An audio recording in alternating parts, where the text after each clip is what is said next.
Welcome to the MMA Happy Hour. I am Kyle Anthony, your host. We're here. We have interviews, MMA banter, and betting advice. This week, UFC on ABC4, Jairzinho Rozenstruik versus Jailton Almeida. We got 3 plays we're going to be talking about here today. Excited about it. Listen, when there's UFC talk, I'm excited about it. So we're going to dive into all of that today. Now, listen, I've been having a lot of guests on the show, and Sadiq Youssef, and ended up getting James Lynch here. My goal was to pretty much have somebody on the show every pay-per-view, so we have somebody on here to dive into some of the big cards. And this week, listen, it's just going to be me, you, and my Danger Beach beer. Let me listen. Let me listen to this one. That's the best sound next to Bruce Buffer saying it's time.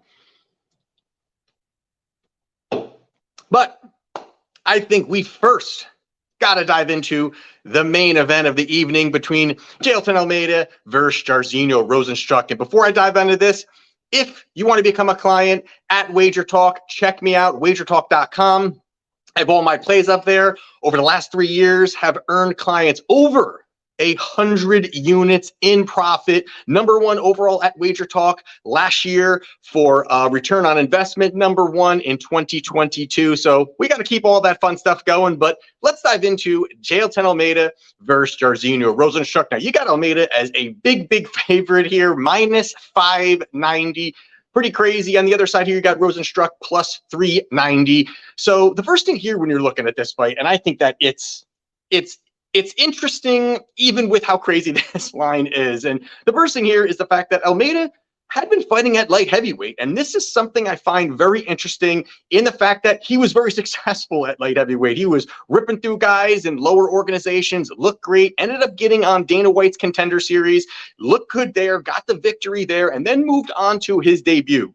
Gets the win there, and then decides, hey, I've had enough of this. I'm going to heavyweight. Now, the reason I kind of think is that he sees a great path. He sees an easy path. He sees a great path, maybe not an easy path, but a more pleasurable path, utilizing this wrestling that he has, utilizing all of it. And we've seen what he's done since he's got in to the UFC. He has looked absolutely fantastic. Now he's moved over to the heavyweight division, 3-0 since entering the heavyweight division. And listen, they're all by finish. He has looked good. There's a lot of great things that he's doing overall. But I really think that the one thing here is that he is undersized. Like his last fight against Shamil Abdurrahimov, he was 230 pounds. Abdurrahimov had to be well over 260 during fight night, but it just showed the strength of Almeida. Almeida went in there, picked him up over his head, body slammed him, got the control time, and was just able to really utilize that. And that's something to me that I think moving forward, Almeida's going to really kind of fit into this frame. I don't think he's going to stay at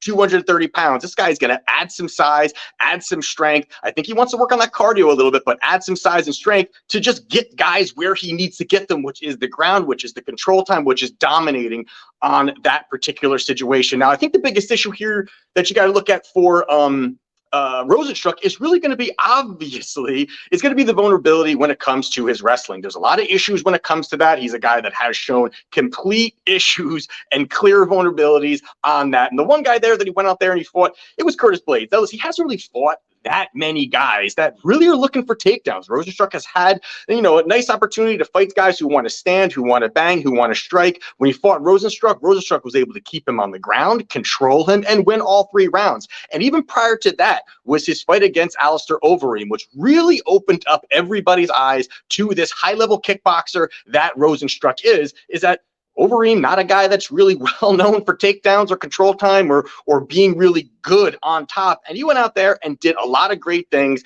got the takedown, got the control time, got those big elbows, and ended up getting that finish in that late in that fight. But the thing here is that there's an absolute line of strength for Almeida to the weakness of Jairzinho Rozenstruik, and that absolutely is going to be the wrestling and the takedowns and the control time. And Rozenstruik is the kind of guy that just, he doesn't have that volume. And if you're going to really try to keep a guy like Almeida, who is just going to, I expect him to dive at legs within the first 30 seconds, is you got to have pace. You got to have high volume. You got to have output. You got to move forward. You have to keep this guy who's going to be shooting on his back foot, make it harder for him to level change, harder for him to get these takedowns. Now, it's not the easiest thing because you're really pushing forward, you're throwing the big shots, you're kind of leaving yourself out there. Now, Almeida is not a guy that's going to have this high-level striking, but I think he's somewhat decent. But absolutely, if Rosenstruck wants to win this fight, he has to go in there and he has to push forward. And I don't really think that's going to be happening because the lapses of action from Rosenstruck are really going to open up opportunities for Almeida to level change. And that, to me, again, is just spells absolute problems for Rosenstruck. Again, if he's not going to be able to push forward, the relentless takedowns are going to come from Almeida time and time and time again until he gets it. Now, this is a spot where he may not need multiple takedowns. He may be able to go out there, steam through him, get the takedown. And that's the one thing that I really find very interesting when you're looking at Almeida is that he sticks to the game plan. He's not going to be a guy who's going to go out there and all of a sudden just look for kickboxing, look to start throw some leg kicks, work out range. He knows the path, he knows how to get there, and that's what he's going to be doing in this particular spot because he is so smooth on the ground. We've seen how many takedowns he was getting, how he was able to get back control very, very quickly, very, very smooth. And I think those are the things that are going to be very difficult for Rosenstruck, how smooth he is on the ground. He's methodical. He can find these opportunities. Once he gets you there, he knows he has you in a bad spot, and he's going to start to work for it. I think Schlemiel got into that second round more because he actually, listen, the guy is not high level, but it's more on the fact that, he's wrestler. He was able to kind of get out of certain spots, control certain spots, and I think that did help him to at least survive, even if it looked bad, survive against Almeida.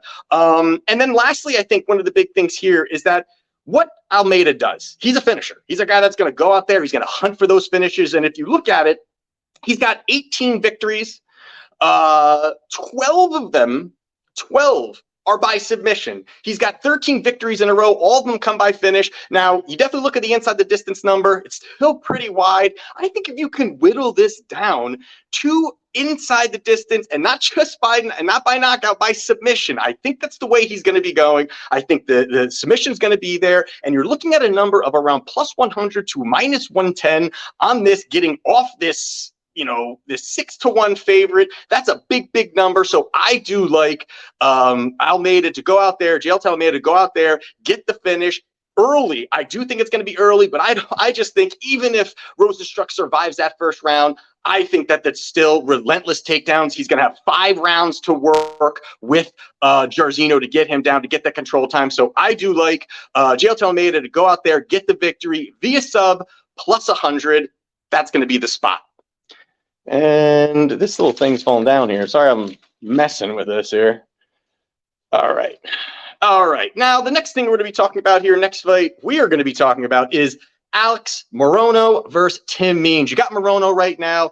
He's around minus 225. Tim Means plus 170. Now, this is a spot here where you have Morono, who's a guy that four straight victories, had looked good, and then his most recent fight gave a little bit of issues there where he looked good in those first 2 rounds, but the knockout came late in the third against Santiago Ponzinibbio, finishes him. It was definitely a fight where Morono was pushing forward, where Morono was doing all the right things. Ponzinibbio did not look good, but Morono looked pretty sharp up there, going out there and doing the right things until he aggressively pushed forward and got clipped. Fight over. Tim Means on the other side had 3 straight victories, lost the last 2. Now, his last fight against Max Griffin was very controversial, I would say, because one, Tim Means got sparked out early. It looked like it was going to be kind of a finish for him. He battled back, and I think that's kind of twofold, really, for Tim Means. One, that shows Tim Means isn't done.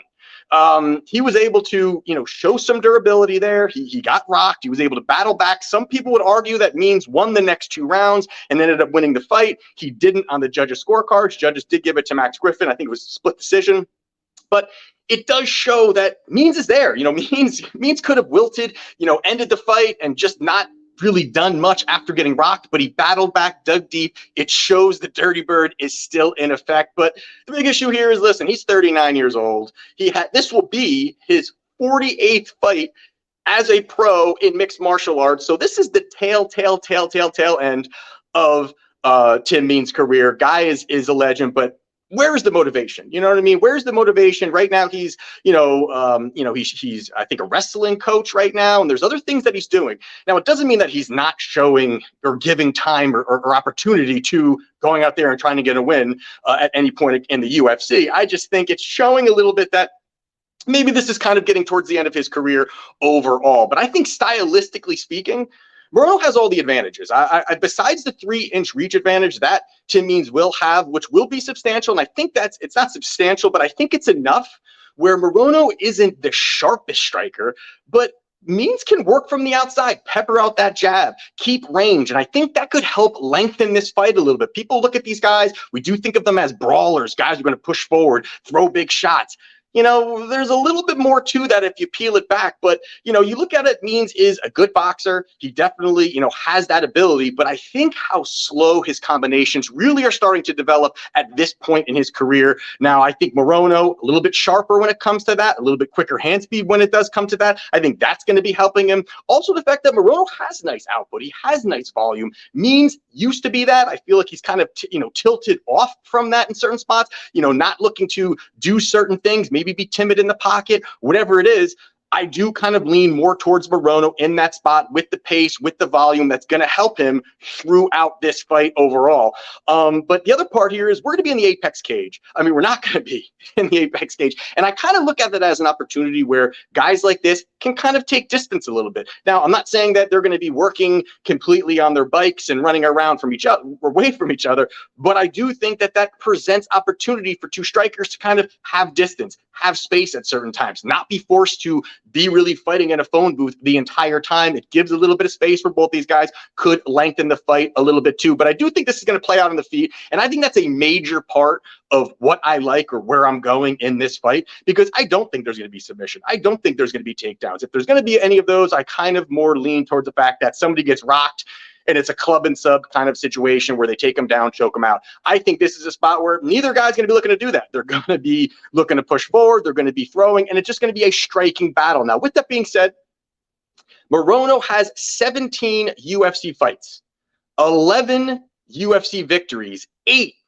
by points. So this is a spot where he may be aggressive, but he's not finishing many guys, and that's just not what he's done. That's just not how he's fought. So the way that he can kind of go out there and find a victory, working at range, working at distance, utilizing some of his skills, and that's going to be the opportunity for him to find success. Now, the other side of it here is that he doesn't, he's not getting subs. So not only is he not really, getting these knockouts, he's not really subbing anybody. So that is twofold overall. And then you even look at it, Morono has not, last time he knocked somebody out was Donald Cerrone back in 2021. That was a Donald Cerrone that was a shell of himself, absolutely, in that spot. He ended up, I think at this point, that was when he lost him, he was 0-6 on an 0-6 run, ended at an 0-7 run. So that doesn't say much, but you got to go back to after that 2015 in Legacy FC is the last time prior to the Donald Cerrone knockout that Alex Morono got a knockout victory. So this is a spot where I really think that Tim Means, scrappy, tough guy, still, I think, somewhat durable, can at least last. I don't think this is going to be a knockout situation. I think both of these guys are going to be battling. And if you're looking at the number here, you got -225 on Morono. Now, I think he wins, but we're going to get off that big number here. We're always looking for value when we're talking here on the show. And value spot for me is going to be the most likely path. And it's going to be Alex Morono via points is +160 is a great spot. I think both of these guys are going to be swinging. I think it's going to be some close rounds. I think Morono will edge it. And I think he goes out there, gets the victory. So I do like Alex Morono via points +160. And the last one we're going to really talk about quickly is going to be my guy. No, it's not my guy. Ian Garry versus Daniel Rodriguez. Now, this is a spot where, and I talked about it on Twitter, if you want to follow me, at Kyle Anthony UFC, is the fact that I've been looking to fade this guy. Now, I'm not fading Ian Garry. Now, this is the thing that people kind of, they get crazy about when you say, oh, you're going to fade this guy. I'm not saying Ian Garry's trash. Ian Garry has a lot of ability. The guy's 25 years old. He is just going to continue to grow within the UFC. And I think he's the future. Do I think he's going to be this world champion? I'm not sure. But is he going to be up there and battling these guys as he moves up over the next few years? I think absolutely. But I think right now there are holes in his game. I mean, listen, besides that, this guy is sharp. He's got precision striking. He has pretty good footwork. He's well-rounded. There are things that are really good about him that he does. But again, it's a spot where the value and the price is going to indicate where we're placing our money. We're not just looking at Ian Garry and saying, hey, he should win this fight. Minus 310, we got to look for other ways to kind of slice this fight up a little bit. And I think obviously one of the biggest issues, and this is another one where people kind of get crazy when you talk about this, about Ian Garry, but is his striking defense. Now, there are moments where this guy, his striking defense can be sharp. I'm not going to lie about it. There are moments where he backs out, counters beautifully, looks clean, looks good, you know, and that's great, you know. And again, he's young, he's developing, he's not a finished product. He's going to continually get better. That all of that is true. While Daniel Rodriguez, probably a finished product at this point, he's a well-rounded guy, tough, got good boxing. But he's kind of a finished product at this point. But with that being said, there are holes in his striking defense where I think this is going to be a fight where it's going to play out on the feet. I don't think Ian Garry is going to look for takedowns. I also think that Daniel Rodriguez is not either. So I think this plays out on the feet. And I don't even think Ian Garry, if he tried, could get Daniel Rodriguez down. But either way, I think Garry is going to be comfortable on the feet, not worrying about takedowns himself, and being at range working.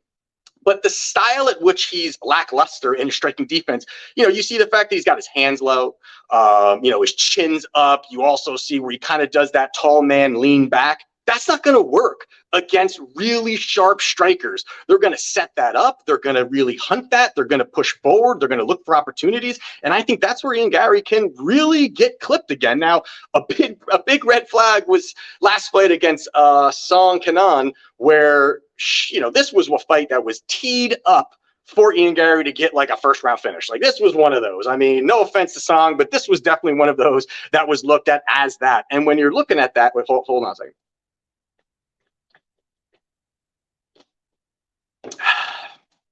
I forgot that was there. I forgot this is the MMA happy hour.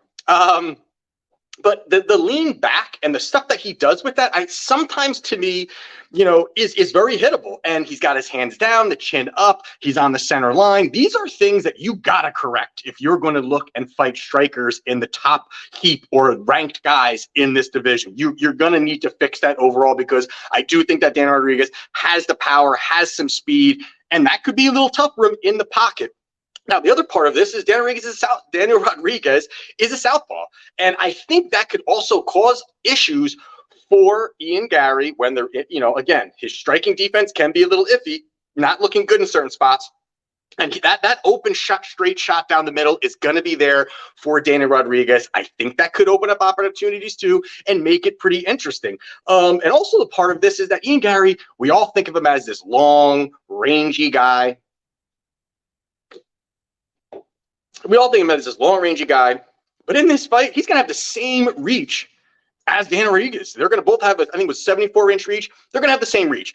That is interesting when you're looking at this fight, because he's not going to have the reach, this lean back, these lackadaisical defensive things that he does. This is something that Rodriguez can exploit. Now, Rodriguez definitely getting up there in age. He's talked about all these prison fights he's been in and all these things. I'm sure this guy has more mileage on his body than we know about.